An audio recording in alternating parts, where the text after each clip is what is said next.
This is a HeadGum podcast.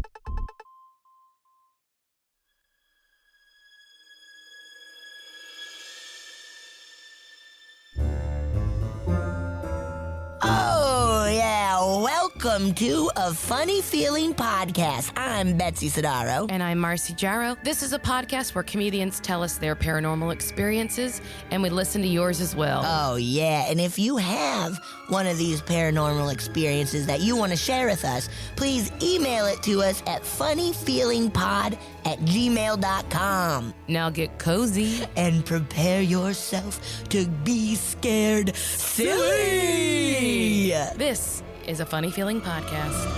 Holy moly. Holy moly. Here we go. Boom, boom, ba boom, boom, boomity boom. Hi, Betsy. Boom, boom, boom, boom. What's up, B?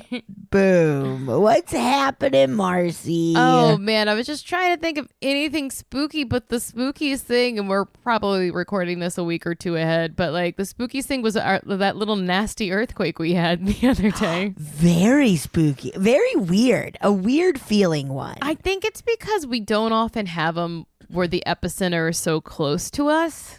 Yeah. It was pretty close to us. It was like all the the thing was like the windows rattled crazy hard. Yeah. But it didn't do the rolly thing in our house. It was just kind of like, what the fuck was that? Yeah. Like something slammed into your house. Yes. Yeah. It was really wild. A real herker and a jerker. A herker and a jerker. But yeah, it was close. It was like Burbank, right? yeah. Just like a couple, as the crow flies, they say. As the crow flies. Does that mean a couple miles? No, as the crow flies means like, so if you were trying to drive to Burbank, you have to go around the mountain, right? So yes. So it's more mileage. Oh, but as the crow flies. The crow doesn't take GPS routes. The crow just flies straight across. So that makes sense. Yeah. So as the crow flies means like the actual distance from point A to point B, not just roadway distance. Yes. Okay. Oh, that makes total sense. I like that. I learned that because I was a producer's assistant on a movie. And she was trying to save money and not pay for people to stay on location. And she like found a loophole that like even though like, cause if it's more than 100 miles or something, if it's more than that, whatever it is, it's like you have to pay for lodging. Lodging. Yeah. And she was like, check it out as the crow flies. That was her loophole, was as the crow flies. What? No. Which is because you still have to drive that long way, especially out here where we're like working with so many like not so many, when we're working with a mountain range. And yeah, because like the little place I like to go skiing is technically like so close, but as the crows fly, but driving wise, you have to go way around. Yeah. And up the other side. When are our flying cars coming, Elliot? Come on. Yeah, dude. Back to the Future 2 was ahead of their time. Yeah. Where are the crow cars? Where are our crow cars, dude? Dead. Dead. So that's all I have. Anything spooky with you? Nothing too spooky. I watched Final Destination last night because there's a new one coming out in May. Oh. So I'm going to watch all of them and get ready for the new one. It's a great movie. And it's, I think, true. I think it's true. When it's your time. And I think it's your time, true. baby. Marcy thinks true. I think, look. If a log's supposed to hit you in the face, it's going to hit you in the face. Dude. I see so many of those trucks every time you get on a highway in LA. You're like, that is a Final Destination truck. I have so many like little highway rules for myself. One, I always pass. I will go 90 miles an hour to pass a truck first and foremost. Me too. I'll gun it. I think I gotta get around a truck. When people ride, like I'm like, they can't see you, and it's like, it's so I can't imagine the stress of that job, much less being Not on so one many bit. amphetamines while you're doing it, because you have Uppers and downers. well, because you have to like drive for 18 hours straight in like this Yeah. big giant truck, and people are Crazy. such bad drivers. So I try to get out of their way, but also if anyone, even if just like a little like, you know, lawn care service has like something tied down, I'm like, Some weed whackers. I'm not driving behind you. Because we know they'll somehow get turned on and they'll start throwing their blades around and then they'll hit a bump and that'll pop off and it'll come through the window and it'll slice our throats open. We know how that works. That is a We know fact. how it works. We're not going out like that. No. Never. I'm not falling off of the parallel bar or the uneven bars and splitting in half. No. That's my favorite death of all of the Final Destinations. I feel like I only saw the first one, but I do Marcy, they're fun. That feels familiar to me. I feel it was probably floating around on the internet when it came out. Yeah. And probably now it's still floating around. Floating. Wait, we both just said, speaking of spooky, it's, one, horrible, but we were both just talking about how we watched the Gabby Petito documentary. Yes. I think it's called American Murder, possibly? Yes. On Netflix. And there's a part in it where her family all goes back to the place where her body was found. Yes. And they see orbs. They take a photo and there's like a huge, I've never seen anything like that. Also, though, if you look at the photo, there's one huge orb, but then there also appears to be a face. Ooh. Like, right. Let's see if I can find the image. Let's see. Gabby Petito picture orb. Yeah.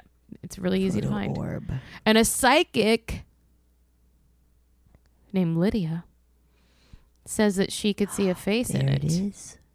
Oh yeah, there's like other stuff. Yeah, because I followed this psychic on TikTok. I'm still TikToking. I saw that like when that popped up, I was like, oh yeah. Yeah. That's absolutely. But you can see the face. It's like on one of the men's shirts almost. Like, do you see the do you see the man in navy like next to the right, like basically right?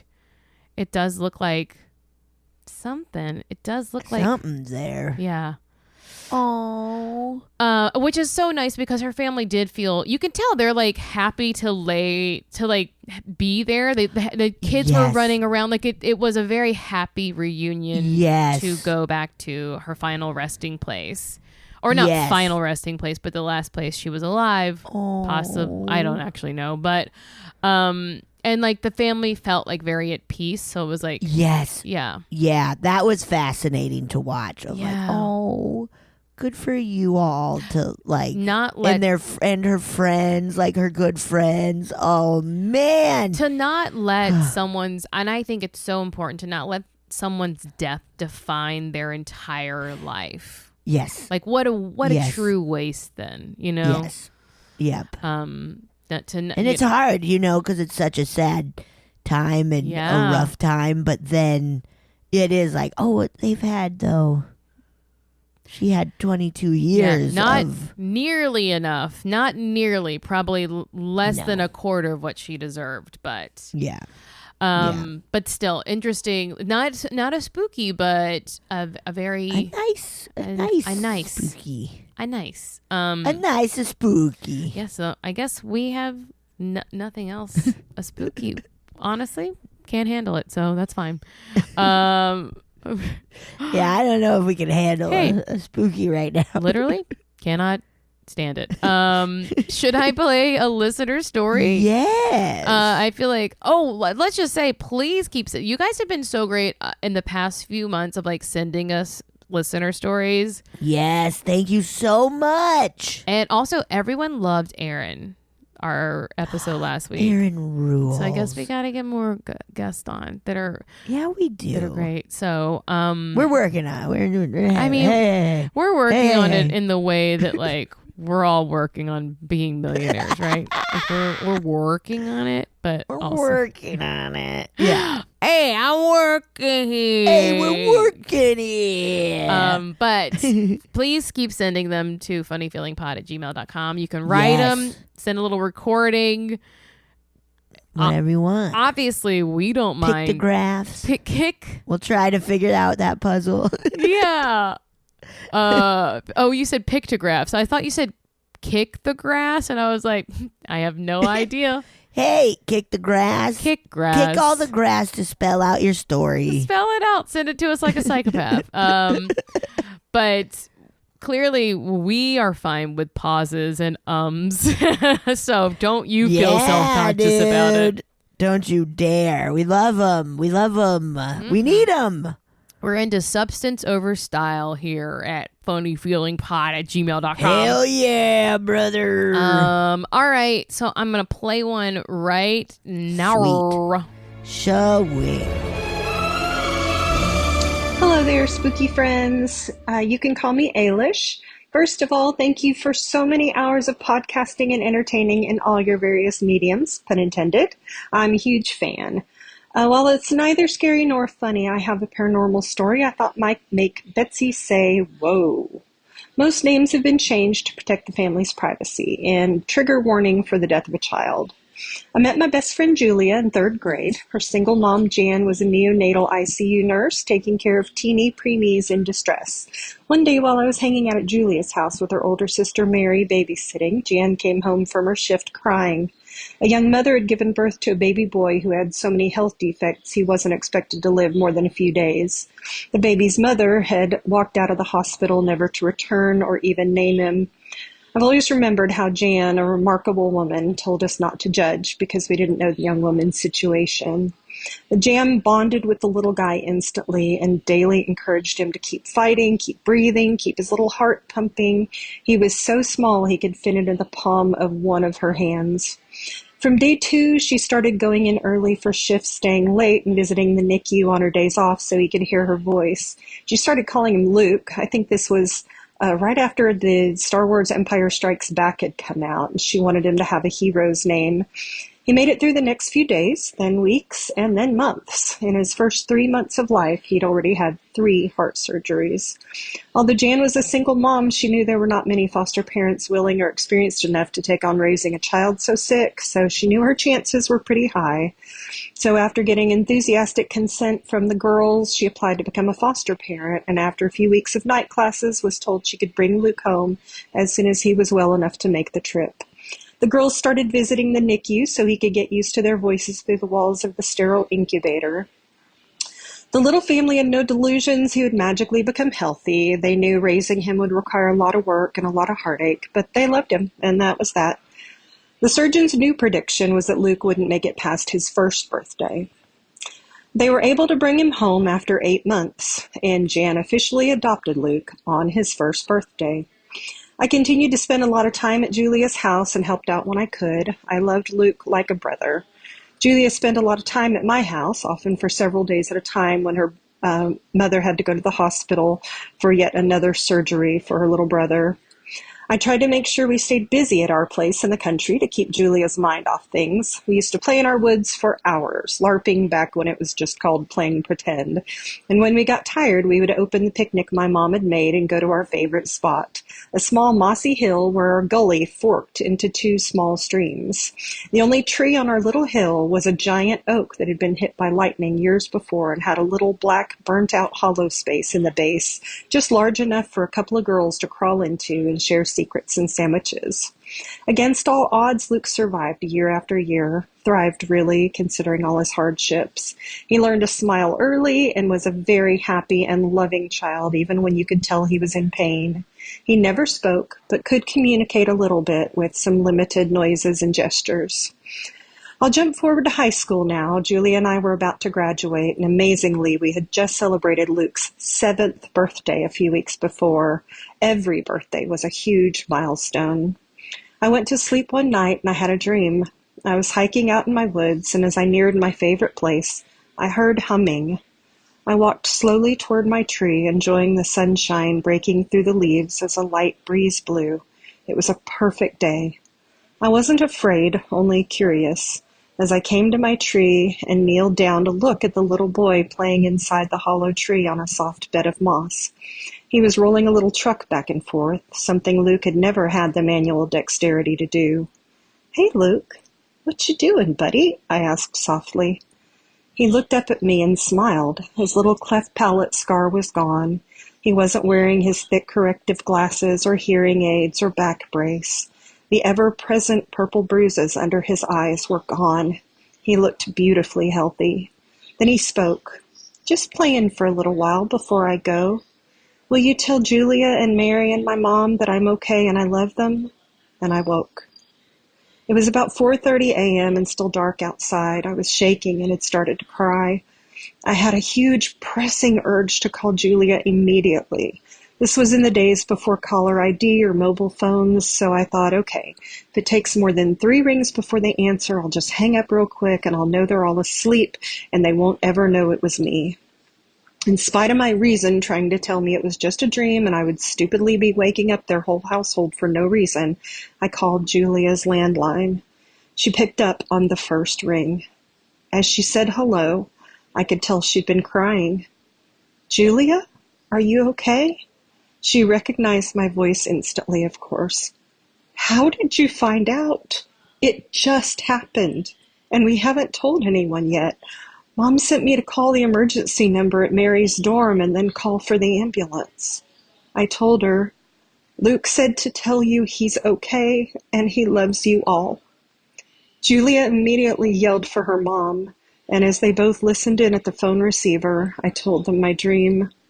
"He sounded so happy, and he looked so healthy," I told them. We all cried for a little while, and then as my parents came into the hall where our phone was to check on me, Jan thanked me for passing on her little boy's message, not once doubting the truth of it, before disconnecting to go about the painful and tedious business of death.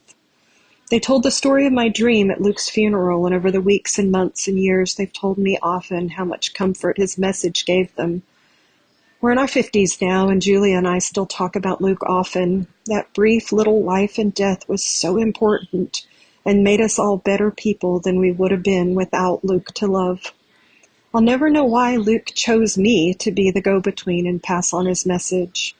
Perhaps because I've always been a little bit sensitive and open to the lighter side of the supernatural, or perhaps just because I had the absolute best place to play. I just wish everyone could receive that kind of closure. I still go home when I can to visit my parents, and I always try to make some time to go sit by my tree and imagine I can hear a little boy humming. Oh my God, that made me cry. Whoa, big whoa. That was beautiful. Yeah. Yeah. What a I hear a big uh-oh, and Marcy's grabbing tissues. I was like, uh-oh, this is a tearjerker. Whoa, oh my gosh. Yeah. What an incredible story. What an incredible family. And yes. like the mother said, like, not to judge, like, you know. Yes. Clearly no one better to care for the child than her, and have like the best version of a life for a child so sick. Oh my God. Oh, really beautiful. Oh boy. And what the description of your youth childhood hangout tree. I was like, this is like Mark Twain stuff. Like, this is also so classic. I want to hang out there. Could have been equally scary too. To yeah. I was like, all the bugs in the tree. Too many bugs in the tree. Oh man, but what a truly beautiful story, and a beautiful life that they were able to give. Yes. Oh, and him being healthy and able. Oh man, that was really nice. Whew. That was really nice. Woof. Well, that's the end of this episode. No. Have to go get in bed now and have to go on a nice long walk for a while. Wow. All right. I'm going to read one. Yes. Okay. This one says grandparents in dreams. And they Ooh. also says bumping my stories. Thank you for bumping. Thank you for the bump. They bumped it the correct way. They replied to their original email. So I all got it in one thread. That's very good. Nice. Very nice. Very good. It says, hello, I'm resending my stories in case you missed them the first time. I keep thinking I should call and tell my stories. I'm not shy, but I tend to ramble. I do much better in the written word. Hey, that's okay. Hey, great. Hi, Betsy and Marcy. I love your podcast. I started listening when I heard Betsy on the Woo Woo podcast with Rachel Dratch. I've been listening ever since and have even caught some old episodes. Woohoo! Nice. Betsy, I loved you in Disjointed and was so Thank sorry you. when it ended so quickly. Oh, me too. Thank you. Imagine my delight when you showed up on Ghosts. I never miss an episode. Yay. Thanks for watching. I just listened to your recent episode where folks were telling stories about visits from grandparents who had passed. I have a couple of those I would love to tell you about. My grandpa died when I was about 12.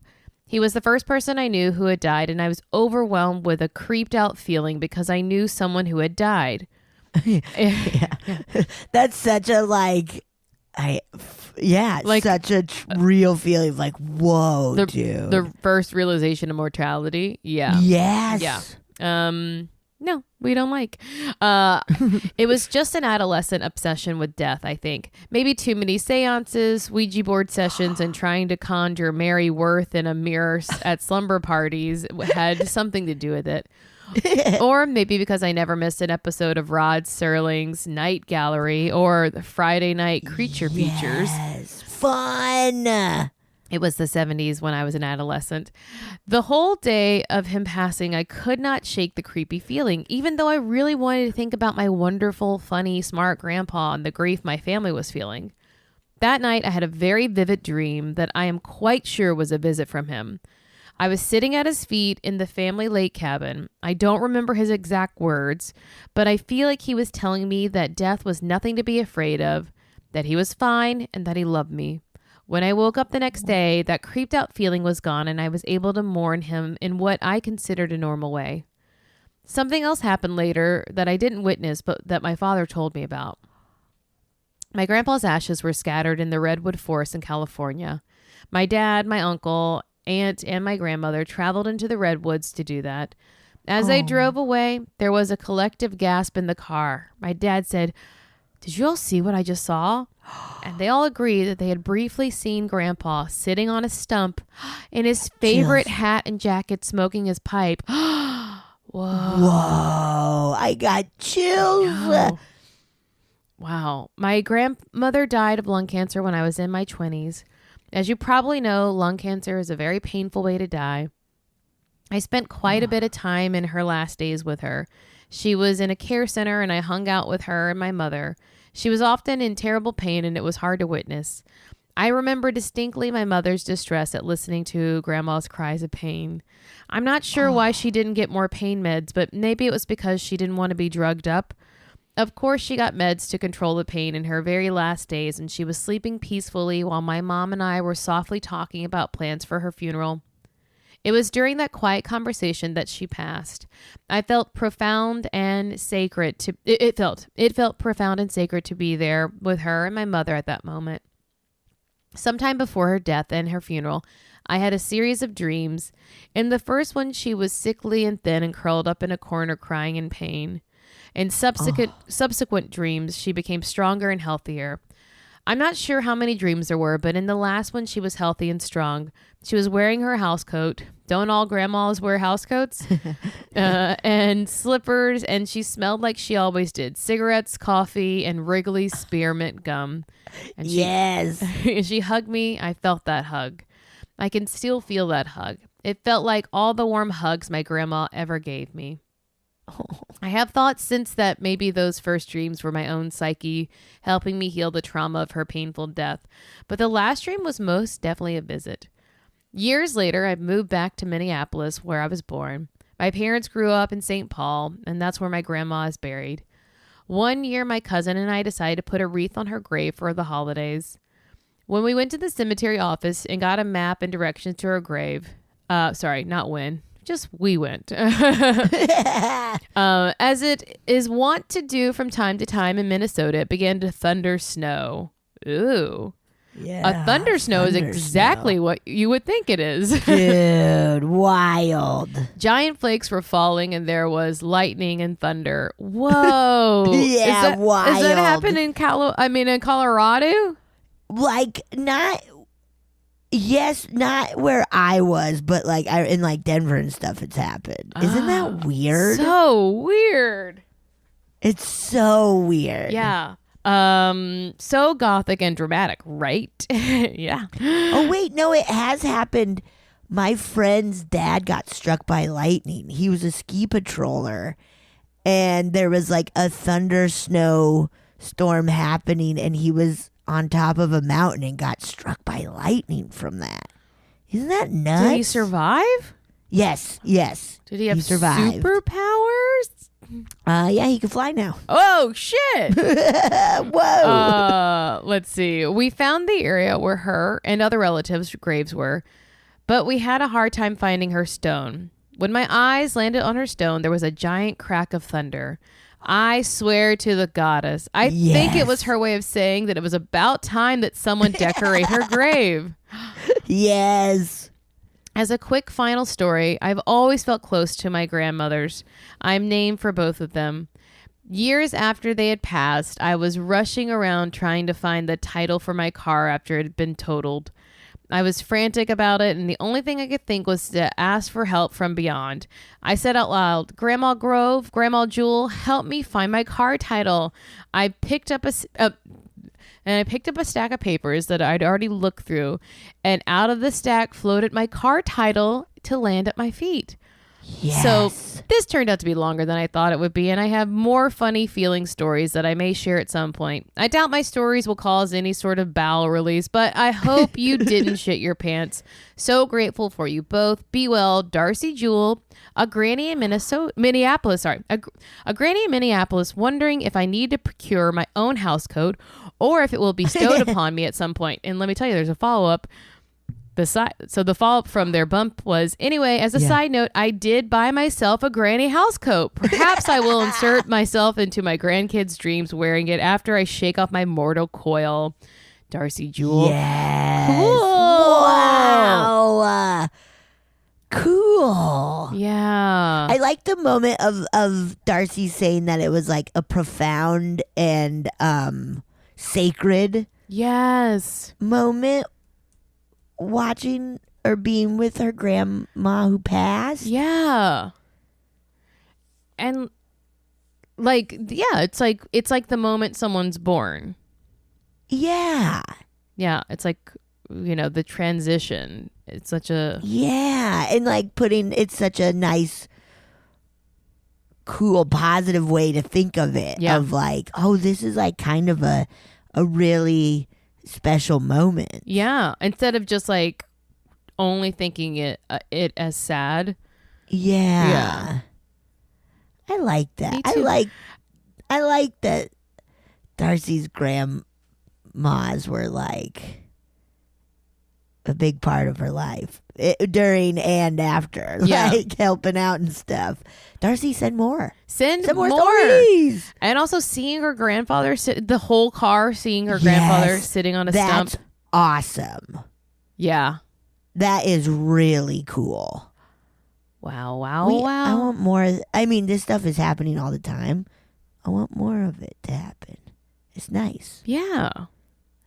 It's nice. It's nice. Okay, I got one. You ready? Yeah. This one's got some good pictures. Oh, no. Yes. Oh, yes. This is called Guardian Angel of Ice Cubes. Oh. Hi, Marcy and Betsy. Long time, first time. I love your podcast so much. You make me laugh out loud at least once an episode and have entertained me for hours on end. Thank you. Oh, nice. I have what I think is a sweet, spooky story. However, trigger warning, pet death. In January of 2024, I lost my Newfoundland dog, Glory. She was my best friend, and I miss her so much. Being a cold weather dog, Glory loved sitting outside in the snow. We live in Alaska, and ice cubes were her favorite treat. What a cute, snowy Alaska dog. Anytime I went near the fridge, I had to give her ice cubes from the freezer ice maker. Shortly after Glory died, the ice maker suddenly stopped working. I messed around with it, did some troubleshooting, watched some YouTube videos on how to fix it, but ultimately gave up because ice was more of Glory's thing than mine. Fast forward to early November 2024, and I got a new puppy, Willow. However, I'm still deeply grieving and missing Glory. The night that Willow came home, I sat on the kitchen floor with Willow in my lap and wept, missing my best friend. Oh, I continued sobbing, rocking my puppy back and forth, and said out loud, "Please, Glory, help us. Help me and Willow on this journey." I also told her how much I loved her and thanked her for her help. Maybe a week later, Willow and I are back in the kitchen doing who knows what, and then I hear it. The clunk and clank of ice falling from the ice maker into the bucket in the freezer. I gasped and opened the freezer door. There was ice. I couldn't believe it. I fully believe Glory fixed the ice maker for Willow, knowing how much Willow will need and want those ice cubes. Oh, that's so cute. Today, the ice maker is still working, and Willow gets her daily ice cubes. Pictures attached. You may post them. Thanks for reading.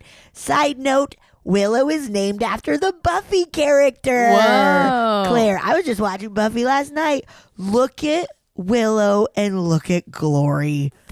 Oh, I love Newfoundland so much. These are beautiful dogs. Look at those eyes. Growing up, I had a dog named Dudley who was a Newfoundland Spaniel mix. Oh. He was really special. Oh my goodness. They are so cute. I love Newfoundland so much. Also, Look at the booty just chilling in the snow. Oh my God, that's so nice. and so perfect when like you live in a cold place and you know the dog loves the cold weather. Like the videos of huskies where people will call like animal control or the cops to be like, this dog's being left outside, and then the cop gets there and you're like, the people are like, you can't get him in. I'm trying. Yeah, the dog loves it. Like, I love when they're just like covered in snow, and they're like, people are like, hey, you want to come in, and they just like pop up out of the snow, and they're like, no way, dude. It makes me feel better about any animal outside to be like, yeah, they're kind of built for it, so they know what to do. Because I get too worried. Because my little I get worried about Wilma, but it's like, oh, she loves it. She loves being outside. Yeah. Anytime she's her dog, her breed is meant to be like retrieving and stuff, right? And retrieving, yeah. Why aren't you ever hunting ducks for her? Why aren't I hunting ducks for her? Yeah. Oh, shooting them and she runs and gets them? Yeah, right? Hey, we play a lot of fetch. I think that's a good enough. She's fine. You probably do play Duck Hunt on Nintendo. I feel she would laugh at me about how much I miss the ducks while shooting. She would absolutely pop up and be laughing, being like, you're bad at this. You're bad at this. I think Glory was like, no ice until it's necessary. And then Willow comes and Glory's like, it's necessary now. And also like a little blessing. Yes, of like, you have my blessing. Willow's a good dog. Yeah. Oh, that's so cute. Cute pups. I want to pet those dogs. I know. This has been so far a sweet episode. I know. Too sweet, guys. Sweet. Who's gonna ruin it? Maybe this next one will ruin it. Yeah, we'll find out. All right. So this has a little email with it, and it says, Dearest Marcy and Betsy, greetings to my favorite podcast queens. I'm going to skip all the flattery because you already know you kick ass and I don't want to waste time. You have to know about the synchronicity that brings you this the recorded story of my friend Marjorie's experience with astral projecting. Whoa! I've recently moved back to Ohio after living in Turkey, and I'm reconnecting with my amazing friends and their friends. We had Thanksgiving all together, and our mutual friend Eliza starts telling a spooky story. I stopped her in the middle of it and asked, "Did you submit the story to a funny feeling?" Yes, she did. What? She's submitted a few, and they're great, but you need to tell her to send. But you need to tell her to send you her UFO stories. Marjorie, Eliza's friend, Marjorie. Come on. Marjorie's friend, Eliza, please. Marjorie's friend, Eliza, please send your UFO story. Oh, my God. Anyway, we urge Marjorie to share her spookies with us that glorious moment so we could submit this to you. Please excuse some of our extra interjections. Hope you love that you're bringing us all together to share our stories. Please, please shit your pants, Stacy. Wow. Oh my God, this is so cool. Is awesome. Literally the dream. That's like what we want. Literally. That's awesome. Literally exactly what we want. Literally what we want. Oh. All right, I'm gonna play this scene. Yes, I'm gonna play dude. I said scene, but maybe it is a scene. I guess. Hey, should we improvise this scene? Yeah, let's just guess what it is. Should we do an all improvised episode? It's exhausting. Honestly, I don't know that people would like it, but I think we could have fun. They'd be like, how come so many of your characters are doing silly things? Yeah. These are really, these ghosts are inappropriate. All right, I'm going to play this. They're all way too horny. These ghosts honestly deserve to go to jail. Which is, I think, purgatory. All right, I'm going to play this. Yes. Take it away, Marjorie. Hey. You're playing it slow. Did it play slow? Wait a second. This is nuts. Is that what it sounds like? It's not a bit? It's not a bit. And I don't know how to fix it. How long does it say the story is? Like 75 minutes? No, like 7 minutes, but I don't know how to fix it. Should we play it? Yeah, I'm just gonna play. I don't know. Maybe I can fix it in post, guys. I'll try to figure out. I might be able to fix it in post, but you guys, are you sure? I might be able to. Let's see. Hold on. All right, we tried to listen to it, but the file is kind of crazy and we weren't able to. So I'm going to email you and see if we can get another one from you. It sounded like, like slow-mo or it sounded very strange. It sounded very, I'll play what it did sound like, but it was too hard to understand. So yeah. So sorry. I think I heard sleep paralysis in there, but I don't know. Yeah. So sorry about that. Definitely, absolutely couldn't understand it though. So our bad / some sort of haunted thing, I guess. It might be a haunted track. Uh-oh. Wait, I'm just going to try it one more time, make sure. Oh, shit. Wait, so what happened? Maybe it was just the way it downloaded. Whatever. Okay, never mind. We figured, Marcy. We're going back to it. Out. We're going back. Okay, you ready, Betsy? Nice. Never mind, everybody. Here we go. Okay. Yeah, I'm stoked. Take it away, Marjorie. Hey. So, I've always kind of struggled with sleep paralysis, ever since I was a kid. And I used to be really scared when it would happen because I would see things and hear things. And, it was a very scary experience for me. And at some point in like my early 20s, I got really into astral projection and lucid dreaming. And I met this guy on MySpace. And I was just telling him about my experiences. And he was like, you know, you should try astral projecting when you get sleep paralysis, because you can actually, if you try to like push through the fear basically and you know, focus, you can leave your body. And he was like, you don't leave your body through the top of your head, which is a thing that's happened to me before. I've just like shot out of my own head basically. But he was like, you know, it's like through your midsection basically that you can leave through those like chakras or, you know, whatever is going on down there. So I was sleeping one day. I lived in a trailer, in a house trailer, and in a trailer park. And so, you know, I was right next to the neighbor's house, and like they had a dog that barked a lot. That will come into play here in a little bit. So I fall asleep, and I get sleep paralysis. I get stuck, and I decided that I was going to get up. And it was a bit of a struggle, and there were some like weird noises and tension, like resistance, but I was able to sit up and stand up.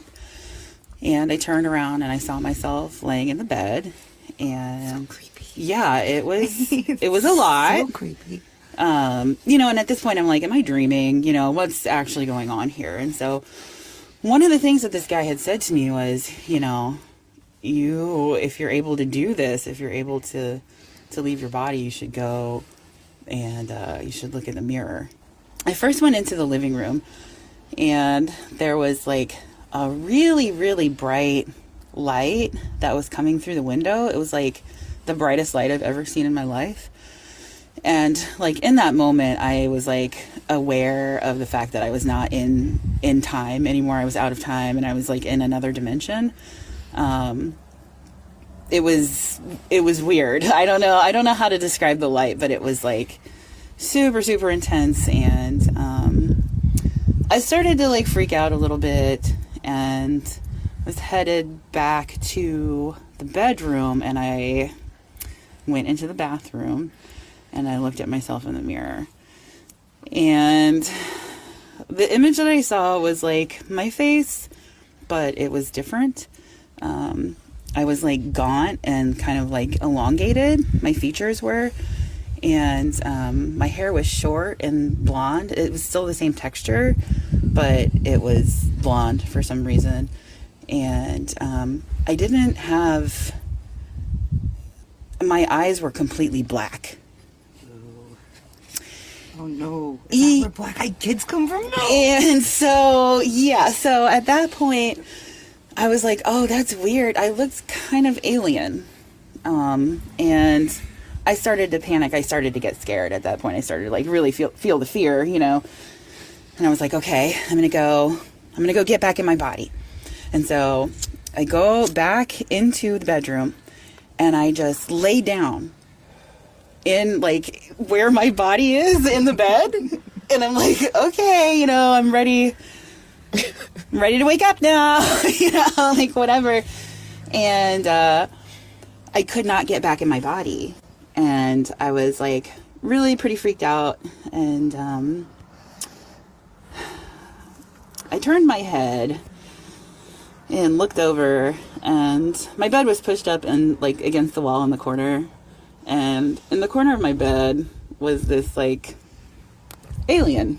And it was a green alien. It was a dark green, small alien, with like classic alien features, like the big almond eyes and like a tiny little nose and a little mouth. And I'm like, at this point, I'm losing my shit. You know, I'm like, what is going on? And it is attempting to communicate with me, like, you know, telepathically. And I was like quite resistant to it. I didn't want to let it do that. I wasn't into it. And I don't remember exactly what it was trying to communicate, but I didn't want to let it in my brain. And so I don't know how long it was. It felt like an eternity, but it probably wasn't that long at all. But I started freaking out and trying to scream. I could hear the neighbor's dog barking at this point. I was like kind of starting to come back, and so I was like, I was trying to scream for my neighbors to call the police. Because like I don't know what I thought was going on. I was like, you know, I'm dying and getting abducted by an alien at the same time. Like, what is happening? Yeah, I just remember that feeling of screaming and hearing the sound that I was actually making, and it was just like, ooh, you know, like this little like struggle, like a whimper, yeah. And so, you know, I eventually was able to come back into my body. I think I like was able to like move the tip of my tongue or like my pinky toe or something, and it brought me back into my body. But yeah, that's my story. I can't believe I've known you for 10 years and didn't know this. Whoa. What? Call the police. Call the police is so funny and like fair enough. It's such a like, I don't know, call the police. There's a little alien here. Not positive they would be any help, but you never know. It is like, I've never heard anything like this. No. But it does make sense of like kind of going into this whole other plane. Right. Or whatever. And being like, of course there could be aliens in that other dimension or plane. Dude. Or just like beings, you know, like we're calling them aliens, but yeah.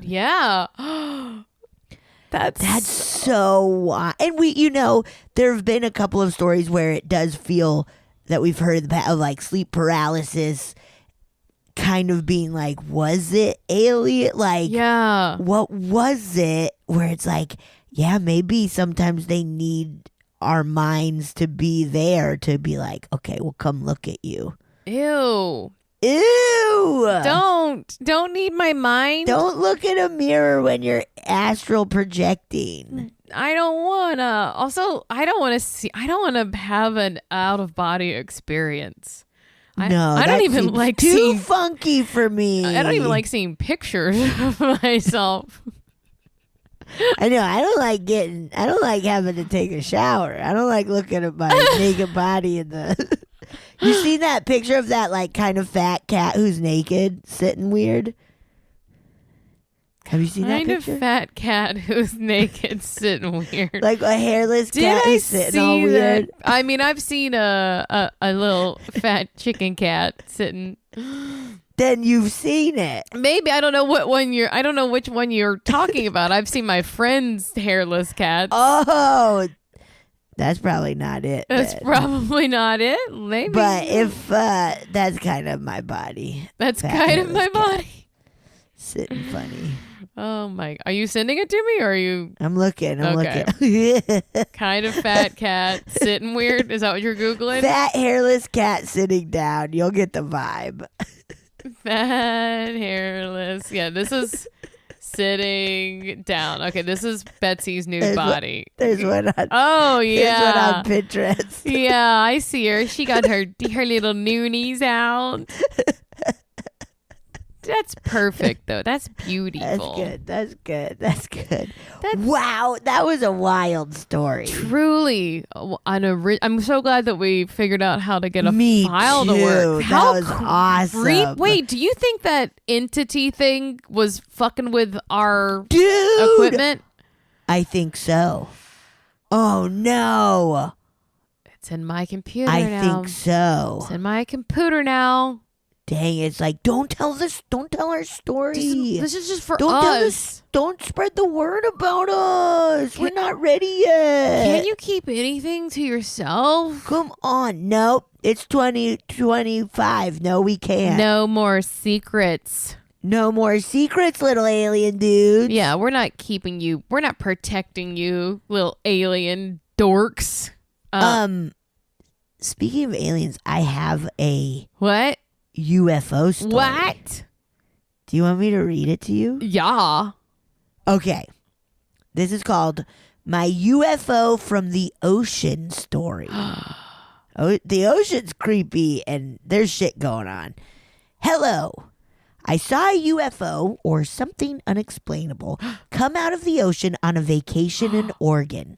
This happened almost a decade ago, and I have not been able to find anyone who has experienced seeing something similar or have been able to debunk it. My friend, shout out to Dakota, listens to this podcast and said I should submit my story, so here we go. Yeah. You should also listen to it.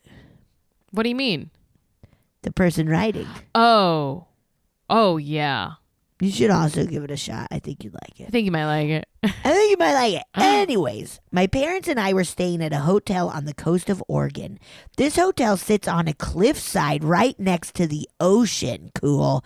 We checked in and I immediately got bad vibes. We were being watched while we were walking to our room. Oh, But I got brushed chills. it off. Ugh. I know, right? Ugh. But I brushed it off because I have anxiety and didn't want to sound paranoid to my folks. Fair enough. We get to our room and the view was so gorgeous. It sat right on the edge of the cliff and we could see whales swimming in the ocean. I loved it. That sounds awesome. So I'm sleeping on a pull-out couch in the living room, and my parents are in the master bedroom in a separate room. The living room is lined with giant windows overlooking the ocean. That's cool. Yeah. I decided that night I was going to leave the curtains open so I could wake up to the gorgeous ocean view. Nice. Yes. Midnight comes around and I couldn't fall asleep. I'm watching Adult Swim and it's that time of night the shows start to rerun, so I'm getting bored. I decide to look out the window to see if I can see anything. At the bottom of the cliff, in the ocean, I see a couple lights and poles that look like the top of a fishing boat. I assume the fishing boat was going along the coast doing its thing, so I decide I'm going to watch the boat until it passes by, and I sit up in bed. The lights of the quote-unquote boat start moving up the cliff. What? It seemed like the boat was rolling up the cliff. Boats can't do that. Boats don't roll up cliffs. They don't do that. Don't do it. Once it was completely on top of the cliff, the best way I can describe what I saw was it looked like a giant Ferris wheel made of cast iron with lights. Like there was a solid middle and poles coming out of it with lights going down the poles. Oh my God. The wheel was also standing vertically, not horizontally like traditional UFOs. The UFO then basically rolled up from the cliff and kept rolling into the sky. I got the vibe that I wasn't meant to see it, and it went away because I started watching. This is nuts.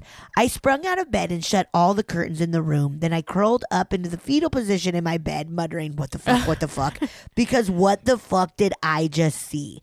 I thought maybe I somehow fell asleep and dreamt it, but I still saw it in the sky when I jumped up to close the curtains. I also kept thinking someone or something would burst through our doors any minute and abduct me. Oh my God.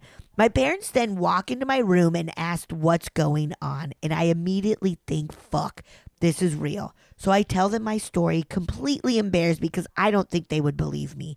I asked to sleep in their room because I can't be near the windows.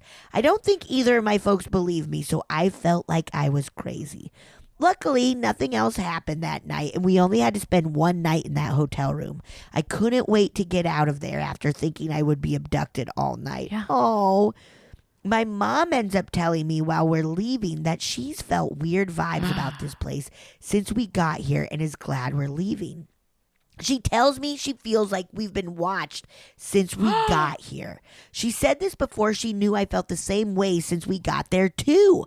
I also want to note we never saw any other hotel guests while we were there. Ew. A trap.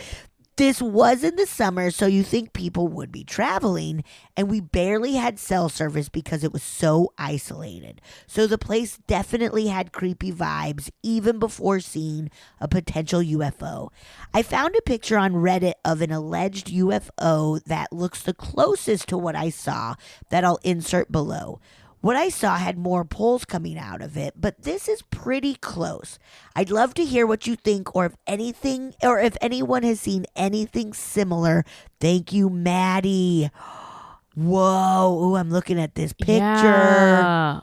It's so weird that the UFO would like almost like climb up a mountain to like take off from like a higher spot or something. Yeah. Out of the ocean and climb up and then into the sky. Ooh, because it feels like, of like, what was it? Like, was it doing, what was it doing? Like, was it like collecting stuff from the ocean? I'm blown away. I'm like freaking out. There's even a part of me of like, was it a government machine? Like, I don't know. A government machine. Sucking stuff up from the ocean and then like shooting up, going to the White House. And maybe just like, not non-government, but something just exploring to see like, what is the terrain like? If you were from an alien planet and you were able to get to, like recently we had pictures from Mars. And there was some debris, and people were like, "Oh my god, it looks like a UFO," but it's really actually like it was our stuff. Yeah, that the camera landed in.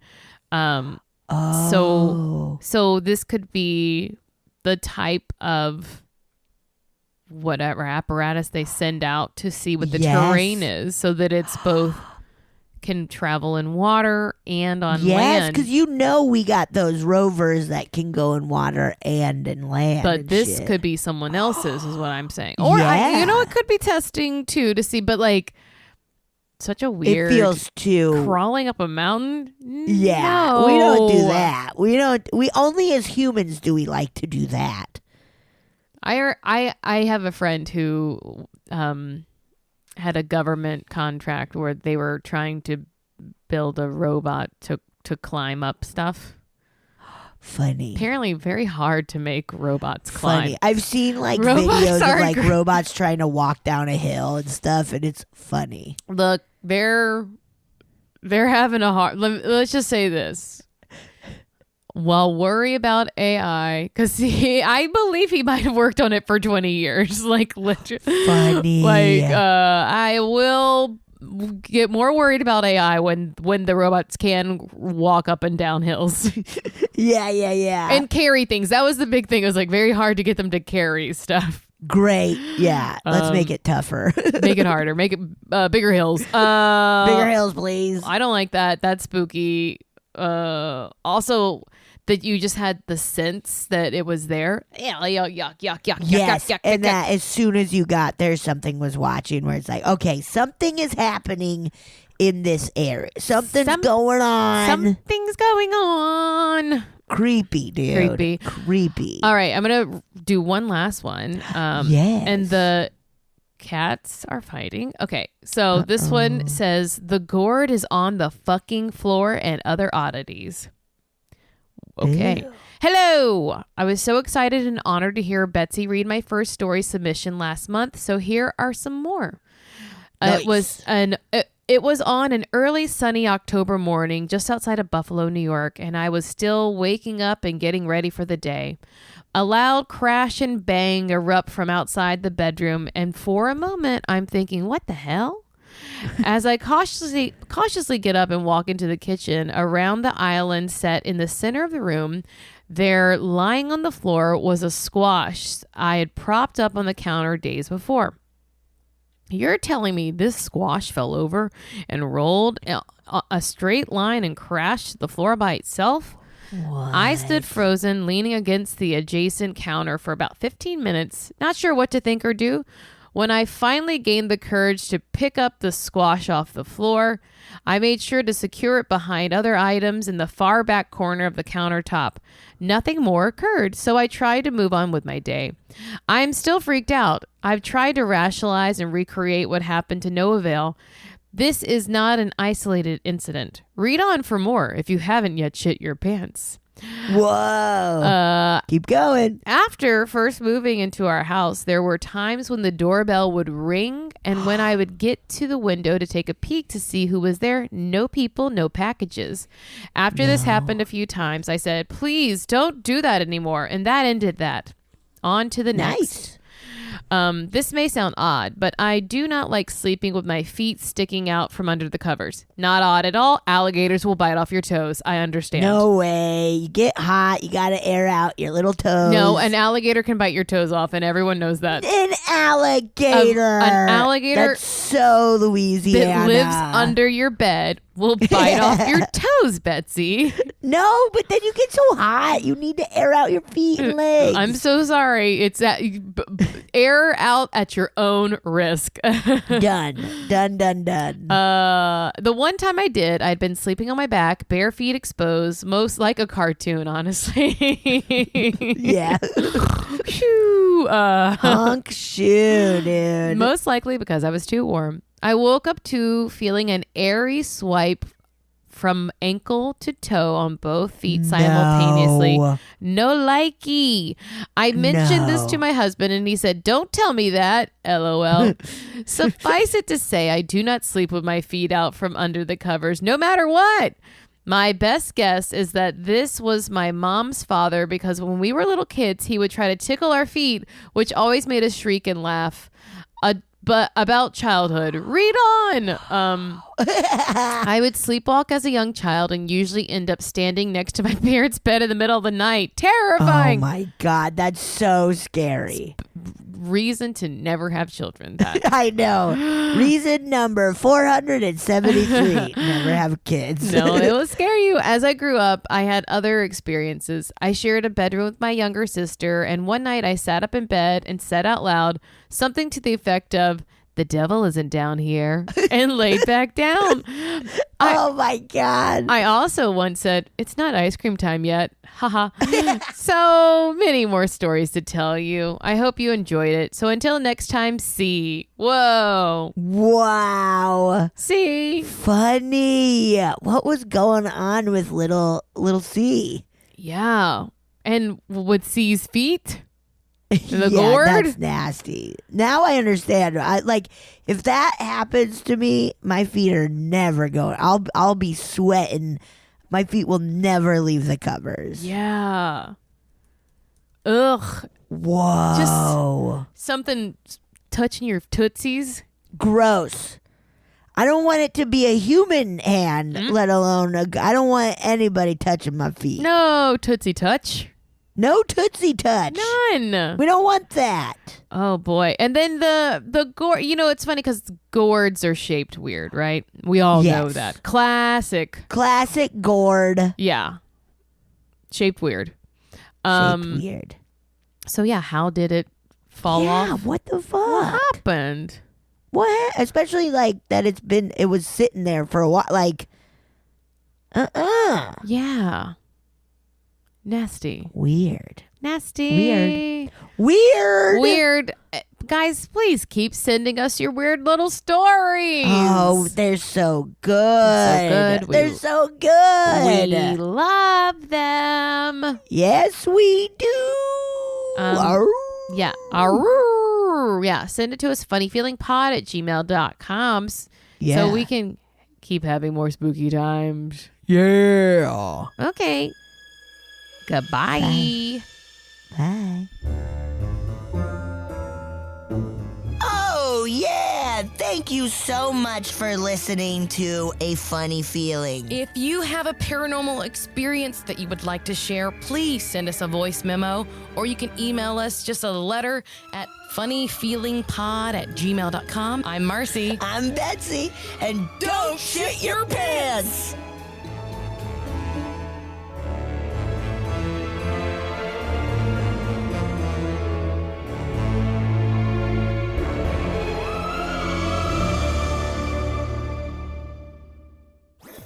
That was a HeadGum podcast.